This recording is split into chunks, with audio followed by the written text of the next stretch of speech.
we'll go ahead and hop right in, man. The first thing I want to ask you, obviously your size is a little bit different from your typical cornerback. You see guys that maybe might be bigger and be like a hybrid safety linebacker type, but you're really a pure defensive back. How does that kind of play into your play style, and how does that help you? Yeah, I think I can use it as a big advantage to my game. Just having that quickness and that speed that some guys that are taller don't have, just because of how big they are. And so throughout my college career, playing a little bit of nickel, a little bit of safety and corner, has helped me develop to where I could cover the big, tall receivers, but also the shorter, quicker receivers in the slot or on the outside. Uh, yeah, I think it benefits me heavily, especially in the red zone, when I can just put a body on a guy. How do you develop kind of that mobility? Because a lot of the times you get a bigger cornerback, and that's the knock on him is the mobility. It doesn't transition well to the next level. How did you develop that? And why is that so good in your game, whereas opposed to some others it may not be? Yeah, I mean, growing up in high school, me and my twin, we weren't that tall. We were probably around like 5'6", 5'8", coming out of middle school, but we always had that kind of speed and that quickness. And so our mom would always tell us that our dad was a late bloomer. So if you guys just keep working on your speed and quickness, then you're going to keep it when you get taller towards the end of high school. And so then it happened. I mean, we got pretty tall and we kind of kept that speed and quickness. And that comes with a lot of mobility and flexibility and just working hard and trying to keep catching up to the speedier and quicker guys as we got taller. You had talked about coming out of high school. Originally, you and I believe your twin as well had committed to Utah before ultimately ending up at Sam Houston State. Is that kind of a decision, you still look back on, or, how do you look back on that now going into your senior year? I mean, going into my senior year, my main focus is just the team, us at Sam Houston and my brothers coming to win a championship. So, I mean, that decision was made then, and we kind of just try to focus on the present moment now. I mean, Utah is a great program, and if we would have went there, I'm sure that everything would have worked out. But we're at Sam Houston now, and my main focus is winning the championship here. How do you, because you see a lot of players of your caliber that get a lot of hype. One player that has got a lot of hype lately in the headlines would be Trey Lance. But you see the knock on him as well of, well, they don't play against the biggest schools. How do you kind of, respond to that and, prove that you can compete at the next level? Yeah, I mean, there's nothing really more that I can do except for show up every day in practice, show up to every meeting with the right attitude, and then watch it reflect on game day. And so let our game do the talking in that aspect. Hopefully my game shows and puts me in a position to where I'm able to prove my talent against better opponents in like a bowl game or a senior type bowl game opportunity in that aspect. But our coaches just preach that you can only control what you can control. And so me just working hard every day and doing everything I can in my situation, people will realize sooner or later what we can do. You mentioned, senior games and things like that. You just recently kind of got a shout out from Jim Naggy, a good friend of mine. How does that kind of feel, to open Twitter and see a notification that the lead guy at the Senior Bowl is talking about you on social media? Yeah, it feels great that my game is finally being recognized by everyone, and it's an extra motivation coming into the season that everything we're doing is right and just keep working hard and letting our game do the talking. Well, obviously your game has done the talking. I believe if I looked it up correctly, you have 2 pick sixes throughout your career. Even though, you kind of suffered with an injury last year, what is your mentality once you secure an interception? How do you transition to, kind of a ball runner?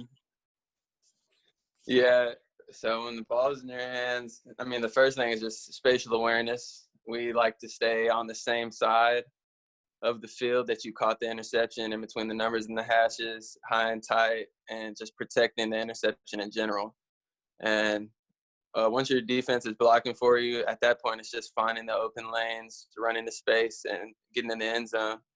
Because every defender, once they get a takeaway, they want to score for a touchdown and put points on the board and compete with the offense in that aspect. So, I mean, pick sixes is a lot on the person that gets the interception. It's also a lot on my teammates blocking and putting me in a situation to make that type of play. Now, you look very, very fast on film when you're running. I had read that you hadn't run the 40-yard dash since high school. Is that still the case? Yeah, that's correct. What do you think you would run the 40-yard dash at if you were to run it now? Oh, gosh. I think I'd definitely be in the 4.4 range. I want to run in the 4.3s, and that's just going to take a lot of training and persistence. But I think I'm definitely 4.4 range. Pretty quick for my size. Now, you suffered, I believe it was a wrist injury last year, correct? Yeah, it was a TLC tear in my right wrist. How are you kind of working your way back from that? I know things are kind of crazy, especially with the virus and everything going on. What does that process look like, and is it something that's kind of in your past now that you don't have to worry about, or? Yeah, I think 100%. Dr. Rosen, he repaired it as best as he could. He said it was one of the best surgeries he had done on that serious of an injury. And at first it was just resting, letting my body do the healing. And then the hard work began and going to rehab. And it was a little hard with COVID. Luckily, I was able to get my rehab in at the Michael Johnson Performance Center and working with Adam 3 times a week, not only on the wrist, but the entire body, just going through this long break process of not being able to have gyms for a couple of weeks.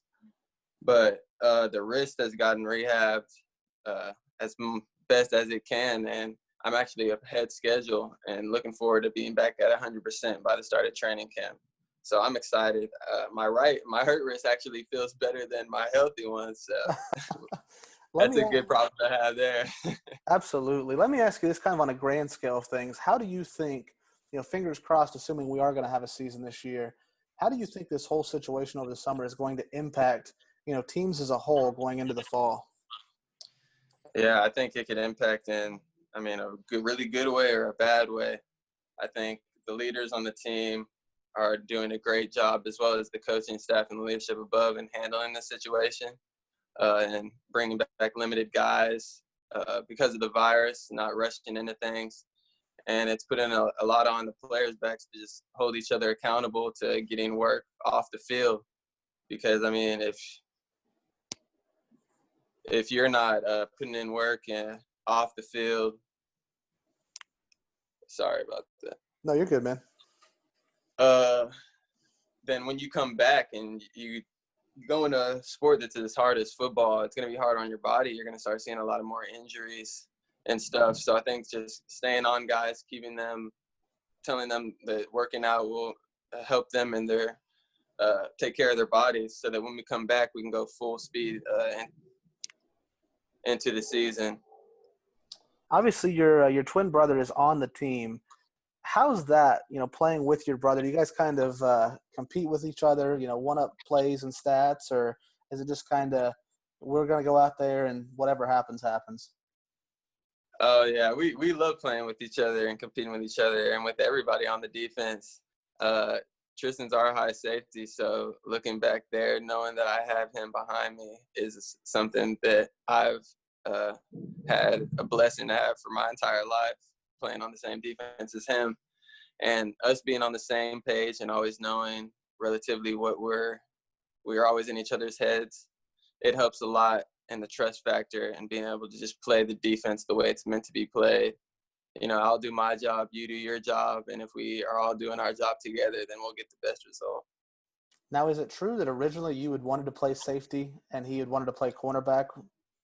Yeah, our freshman year, when they line you up and they're calling out positions for you to run for what you want to be on defense, I had originally wanted to be a safety, and Tristan was going to be the corner. And we had went to our positions the very next day when we were actually lining up, though. I guess they had got us mixed up because we're twins. And I ended up being the corner and Tristan was the safety. We never really said anything about it, just because we were really comfortable playing whatever people envisioned. But, I mean, it kind of stuck, and I'm really blessed that it happened the way it did. Well, my last question for you here, if you had a chance to say something to decision makers at the next level, say they hear this interview, what have you, what would it be? What would you want them to know? I just want them to know that I'm one of the biggest optimists out there. I'm always looking for the best in the situation, and selflessness is also a big core value of mine, being the best version of myself. And just also that out of a corner, they're going to get a long, speedy, competitive guy that also has the same want to master the mind of the game as well as the physical toughness and physicality and all that it takes. Perfect, man. Well, like I said, I appreciate you coming on with me today. Definitely rooting for you this season. And, we'll keep an eye on you. Hopefully we see you at the Combine next year and the Senior Bowl down in Mobile. Yeah, that would be awesome. I appreciate you for having me. Not a problem, man. Have a good day. All right, you too.